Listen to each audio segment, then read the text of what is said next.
pensaba que tocaba la lona. La izquierda de nuevo del Pantera Neri y se fue a la lona. Hi, I'm Donay Ahas Nietis, 4th Division World Champion. Please subscribe, Sontok Pilipinas.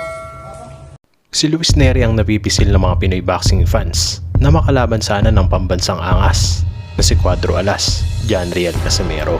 Matapos mabanggit ng kampo ni Casimero na ang susunod na makakalaban ng ating kababayan sa darating na Abril at nabanggit din nila na sa South Korea ulit gaganapin ang bakbakan. At nasabi rin nilang sinusubukan nila noon na makapag-negotiate sa Luis Neri team para maikasa na ang Neri vs Casimero. Ngunit mukhang malabo na ito sapagkat ayon sa post nila Pantera Neri sa Pebrero na lalaban ang Mexican fighter, kaya nangangahulugan na hindi na si Casimero ang makakalaban niya. Pero maaalang nagpost pa sa Twitter itong si Luis Neri noong January 1 na namimili sila kung si Marlon Tapales ba or Janriel Casimero ang kanilang lalabanan. Kaya naman maraming nanghinayang ng mga Pinoy fight fans dahil naon siya ang sanang magandang laban na aabangan sana ng ating mga kababayan. Tila sabik na sabik ang mga Pinoy na makalaban ni Casimero, itong si Luis Pantera Neri. Maaaring gusto nila ang estilo at tapang ni Neri sa ibabaw ng ring at magandang pambawi sana ito kung makalaban at matalo ni Janriel Casimero ang Pantera ng Mexico. Dahil si Luis Neri ay marami na ring nakalaban at tinalong Pilipino. Tulad na lang nila Regime Pranum, John Mark Apolinario, Jason Canoy at Arthur Villanueva. Pero kahit talunin ni Neri ang ating mga kababayan ay madalas itong nakakatikim ng mga knockdown sa Pilipino. Tulad nung nakaraan nating video kung saan napaluhod siya ni Arthur Villanueva. Pero bukod kay Arthur Villanueva, mayroon pang isang Pinoy na nakapagbigay ng knockdown kay Luis Pantera Neri. Ito ay si Raymond Tornado Tabugon. Kaya for today's video, makapanood natin ang isang matapang at matikas, may malabuhawing estilo na Pinoy boxer na nagparanas ng isang pagbagsak kay Pantera Neri. At kung mapapansin nyo, may pagkakahawig kay Cuadro Alas na isang blondie ang buhok at talaga matapang kahit sa baluarte pa mismo ng kalaban ginanap buong tapang na humarap sa teritoryo ng kalaban. Ang bakbakang Neri vs Tabugon ay para sa naktayang bakanting WBC Silver Bantamweight title. Sa unang tingin, mala Janriel Casimero ang hairstyle ni Tabugon. At kitang-kita kung gaano katapang at buong ang loob. Ya se advierte desde el principio, boxeador, cómo se cuadra en el ring, cómo mantiene el balance. Rápido buscaba combinar el Pantera Neri. Le he criticado un poquito que a veces... Wala na inaaksayang oras si Luis Neri at nagpaulan na ng kaliwat kanong suntok. Ese descargo, cuando digo descargo lo digo en buena onda, de que no tiene miedo, de que está confiado. Atacando ya rapidito el Pantera Neri con todo lo tiene en la esquina caliente de Raymond. At hanggang ma-corner niya ang ating kababayan. Con la mano izquierda iba el Pantera Neri de nuevo con el ataque sin freno para este pegador, este gran peleador mexicano. Ang mga suntok ni Neri ay hindi biro dahil malalakas talaga ang kanyang mga banat. Fíjate cómo combina abajo y después arriba. Candelita, mi querido Jorge Ebro, arrancando esto con la candelita. Primer asalto y el Pantera Neri sale con todo. Madalas ma-corner si Tabugon pero hindi ibig sabihin nito na aatras na siya sa laban. Que se siente los golpes del mexicano y que ahora está totalmente a la defensiva. At maya-maya pa. Poder de parte del Pantera Neri, ahora a la izquierda lo tiene pegadito en la esquina caliente con todo. Cuidado, yo pensaba que tocaba la lona. La izquierda de nuevo del Pantera Neri. Sinalubong ni Luis Neri ang naglalagablab na isang right hook ni Raymond Tabugon. Cuando atacaba Jorgito Ebro. Bueno, y esto no estaba en el guión, señores, Habang inaayos ang mouthpiece, tila relax na relax at cool na cool ang Pantera na Mexico na tinuloy agad ang laban. Se fue a la lona. ¿Con qué golpe? Justo cuando atacaba, vivía el mejor momento el Pantera Neri.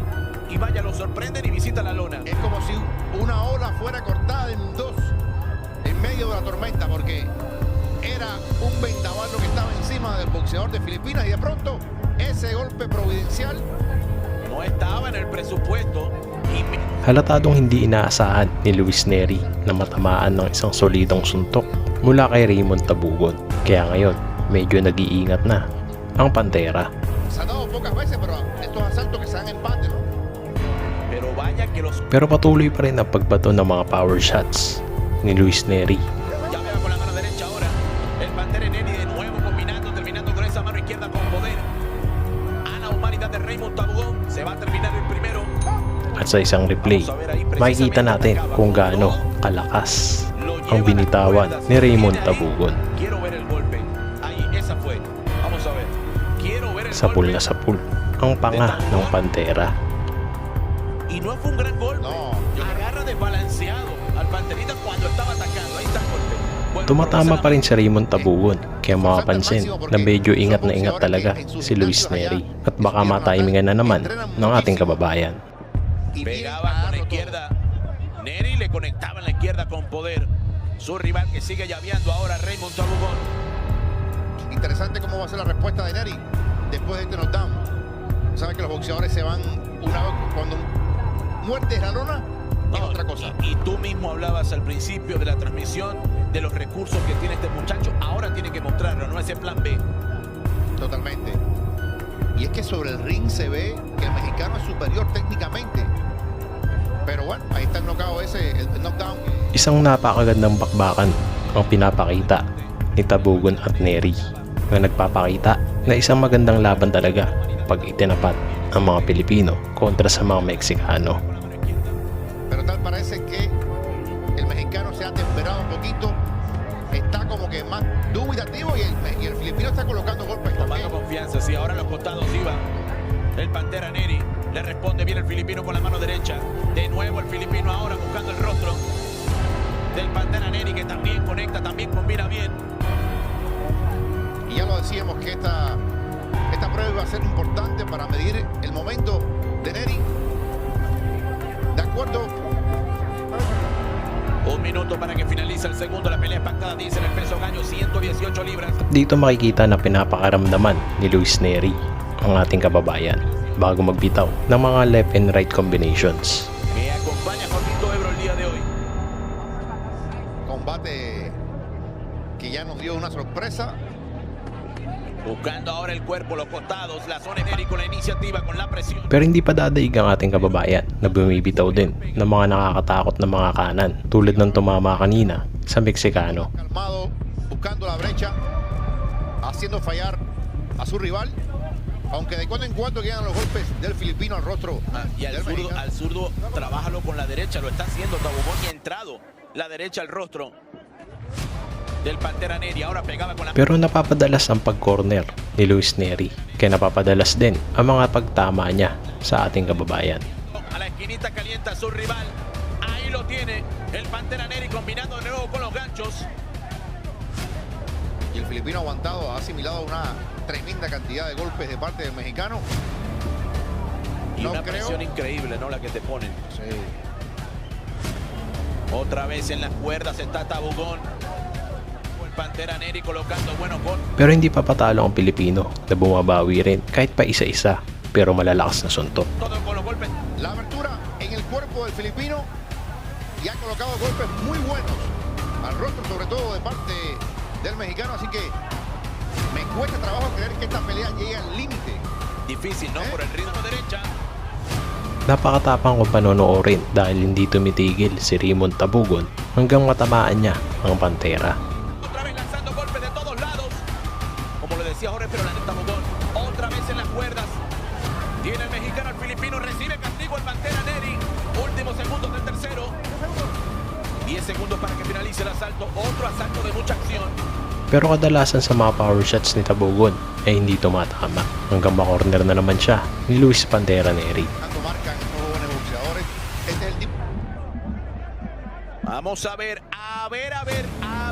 Jorgito Ebro. La finta de parte del Pantera Neri con la mano derecha. Falla con la candelita. Otra vez en el cuarto asalto.